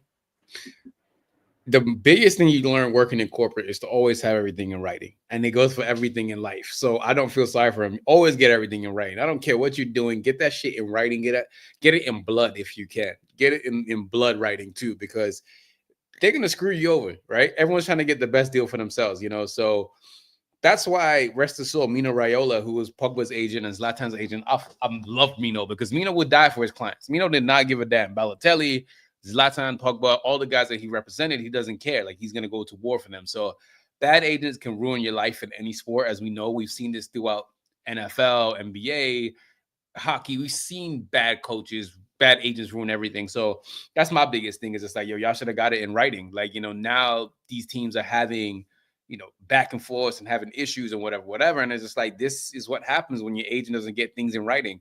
So for me, I'm happy about the Gyökeres thing because I do not want Gyökeres at Manchester United. I'm sorry. Like, y'all can keep that man in Sporting, wherever he is, keep him far away. Now, here's a question I wanted to ask you because I was very pro Gyökeres at first. Yeah. But then I really went into my, my real film bag, and I started watching more about Benjamin Sesko, and I was like, I really like this kid more. A lot of teams outside of what we just heard about Man United last 10 days, we haven't really heard no real teams interested. What's your overall opinion on Gyökeres? Like, do you really have doubt that he can translate this to the Premier League? I definitely have doubts if he can translate to the Premier League. And then also, I just don't think he's the best striker in the market. Man United are finally linked to the best striker in the market to me. United are finally getting linked to Osimhen, which I think is the best striker on the market. Hell, to me, I think the only striker better than him right now is Erling Haaland. I genuinely believe that he's literally the second best striker in the world. So for me, it's just like, I think that Gyökeres is good. I just feel he translates somewhere better in like La Liga or Serie A. I just don't think like Rio Ferdinand said it. Like, Rio Ferdinand is one of the best defenders of his generation, probably the best English defender of his life. Rio said when I watched him in person a couple of times, I was like, Rio basically said he's food. Effectively, Rio said if I was defending against him, I would eat him alive all day. Pause for safety. But Rio was I saw that segment. He did a real tactical breakdown of how he would defend him. So the more and more I see him, I hate players who have terrible first touches. I hate players who your instinct is to run on the wing. He's not the striker I like, but he's a talented player, right? I'm not here to disrespect his talent. I'm just saying, for me and what I grew up watching my number 9s, I don't like what I'm seeing from him, point blank period. So that's just where I stand with Gyökeres. Sesko, on the other hand, He's got a lot of talent. He's 22, 23, and he just turned 22 like last week. Yeah, and he's used to play basketball growing up, so he's an athlete. So that's somebody who can mold.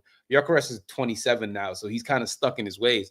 You got someone who's 22 years old who's malleable, like someone like Mikel Arteta can definitely turn him into something else. So I think for Arsenal, go get Sesko. United, go get Osimhen, and then whoever wants to get Gyökeres, go get him. But please stay away from my club. That's all I say. It's funny.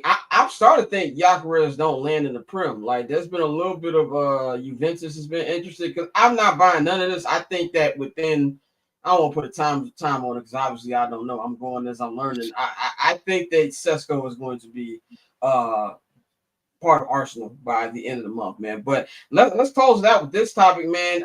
Pep Guardiola, I got my swagger back. He's been reloaded, man. They got a new team, man, getting a lot of good signings. They got Ryan Cherokee. They just got him. I saw him in what was it, Europe League? That was Europa League against United. Yeah, no, and against United, but also not what's the game they just played like a week or two ago? Against Spain when they played against Spain. Spain, yeah. And I was like, oh snap! Like it feels like he's rebuilding this team the right way. They just left Kevin De Bruyne. He's going to Napoli. You're going to be getting Erling Haaland back healthy for an entire year, and they've got a couple other signings as well. Liverpool just dropped a bag on Florian Wirtz. Wirtz, how do you pronounce his last name?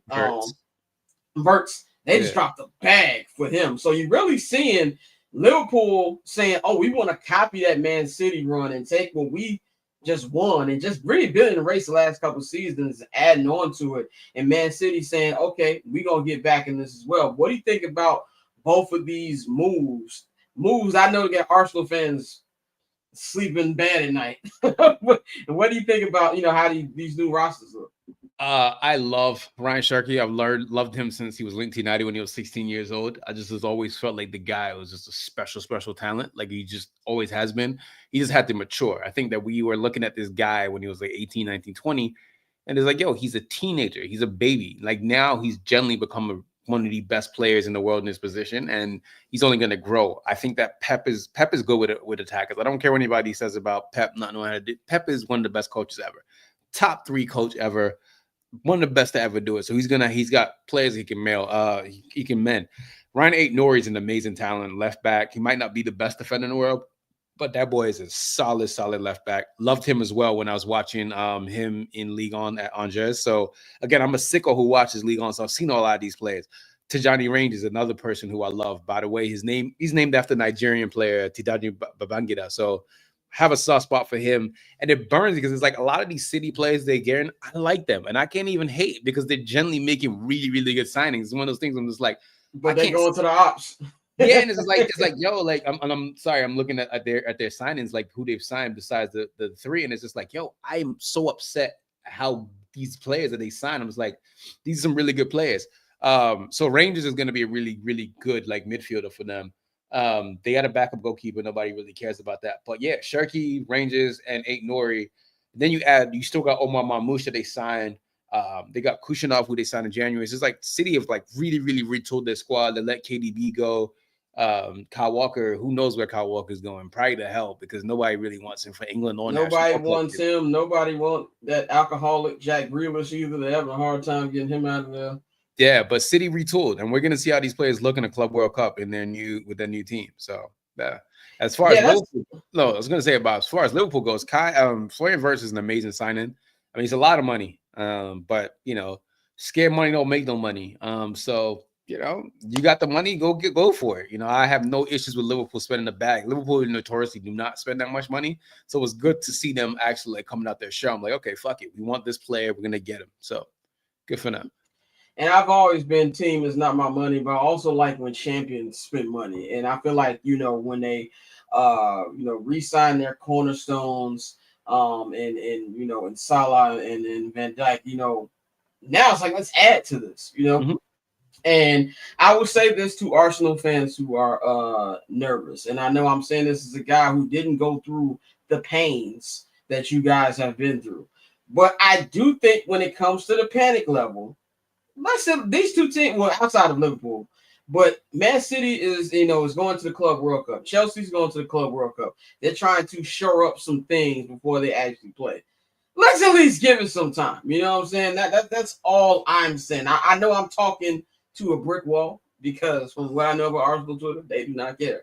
That's just what I think should happen. But I am excited to see what this tournament is going to be like. I'm honestly tired of watching baseball. I'm not gonna lie. And I love baseball, but I'm at the point of the season where it's like, okay, let's just get to September. You know what I'm saying? Yeah, that's where I'm at right now. But I'm looking forward to seeing these teams. One last thing. I was gonna say to Arsenal fans, we're in June, middle of June, June 13th. Do you know when the transfer window ends, Scott? September 1st. September 1st.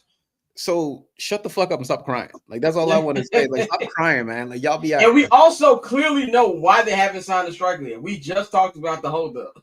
That's been going on. Like we clearly just brought that up. It's summertime in America, it's summertime in England, it's summertime in most places in the world. Go outside. Get off the internet. Go have an April spritz. Go enjoy it. Go touch grass. Go do something productive. Read a book. Do something. In fact, I just said earlier, that's why we didn't have a show on Monday. I was dropping my auntie off the train station. I was driving. I'm like, no, I don't feel like recording today. I'm gonna go get me something to eat, give me something to drink, and watch Netflix today. It's Black Men Mental Health. that's what we're doing. You know what I'm saying? Go outside. Protect your peace, man. Protect your peace. You're gonna have 9 months to worry about this football club. At least give yourself a little bit of rest. Very, very quickly, and this is we joked about this earlier this week. Trent Alexander-Arnold, very fluent in Spanish. Yeah. So you want me to give you I'm gonna tell everybody what I told Scott. So I'll text Scott and say, I'm gonna give y'all the uncle thing. How like this how I know I've become an uncle. Because the first thing I said was like, why y'all mad? Like the kid had a goal, he had ambitions. And clearly he went to Spain and like he's been practicing and waiting for that move. Was just like, how are you hating on somebody who has a dream and goals? Like I'm never mad at somebody if you have lofty goals because you look crazy until you actually do it. So this is where he wanted to go. Exactly. Second of all, though, when I thought about it in the humorous stage, like, man, this man was going to bed texting his other girlfriend while his wife was sleeping next to him. That's crazy work. Going to Spanish classes after leaving Anfield. Taking notes like this man was telling her I'm going to be on the way home and he was going to do Spanish lessons, man. This is a Tyler Perry movie. I just saw that, like, I was like, okay, man, like, I feel you 100%. Like, and the more I've been learning about, just how Real Madrid moves, I'm like, niggas be thirsty to go to Real Madrid, bro. Like, yeah, like there's 3 big clubs in football, like massive. It's Real Madrid, Barcelona, Manchester United. Those are the big 3. Like, that's the big 3. Like, I don't care who you support. You can say I'm lying, but it's the truth. Like Real Madrid, they will take whoever they want because that's just what they do. You seen the Figo documentary. Barcelona's just as big as Real Madrid, and United, they rounds out the big 3. It's like everybody else are trying to get to that level, but you just can't get to that level. Like United finished 15th last year, and they still had basically the most views of any team in the Premier League. That's nuts. Yeah, and it's like. Same thing with like Madrid is the biggest, club probably out there. And Florentino Perez is like a more evil Jerry Jones if Jerry Jones was good at his job. He's basically what Jerry Jones should be, but Jerry Jones just, there's too much. Jerry Jones still thinks it's 1993. Jerry Jones still thinks it's 1951. Yes, exactly. And he thinks it's 1993 on his team. Like Troy Aikman is not coming through that door. We were talking about documentaries earlier, and I said if you wanted good America propaganda, watch American Manhunt, Osama bin Laden. But if you want good cowboy propaganda, go watch that new documentary that's gonna be coming out in a couple weeks. That little Cowboys Last Dance. I know that's gonna be full of Jerry propaganda. Woo, boy. Go ahead and watch that, man. But Tosin, man, always good to holler at you. Like I said, Tosin's gonna be my first guest on the Scott Lewis Show that you can check out on my new YouTube page, man. I'm going to be doing a lot of bonus content that's outside of the I'm Not Gonna Hold You 79th and Hallis realm. And as you can see here on the screen, if you are watching this on YouTube, you can take your phone up to the QR code, scan it, and it'll take you right to my new channel. If you are watching this in the replay or listening to this, I'm going to put the link in the description box. Me and Tosin are going to break down transfer windows and how it compares. I've been learning a lot of stuff about that as well, man. So, Tosin, man, anything you want to promote? I know y'all dropped some bangers on us last week. I think y'all had like 3 pods in like 10 days, man. What's going on? We had the Arsenal season review, so that's on our YouTube right now. We're taking a mini break for now because listen, we've been doing a lot this season, so sometimes we just need to rest and recover. But Club World Cup, I got a few things I'm thinking about. We'll get y'all some content because football doesn't stop, so clearly we shouldn't stop. So follow Shirtless Plantain Show everywhere. We're in TikTok, IG. We're not on Facebook because we are not old. We are old. We're not that idiot. old. Even though this show is streaming on Facebook, shout out to Facebook. Shout out to Facebook. That's the only way that I'll be active on that app. But anyway, but Tosin, man, we gonna holler at you, brother. I'm looking forward to have you on the show next week. Appreciate it as always, man. Be easy. Yes, sir. Nikhil had the dip, so I'm going to but I'm going to close the show out myself. Shout out to everybody, man, who tuned in today, man. Shout out to everybody who followed my YouTube page, man. We trying to get as much content to y'all as possible.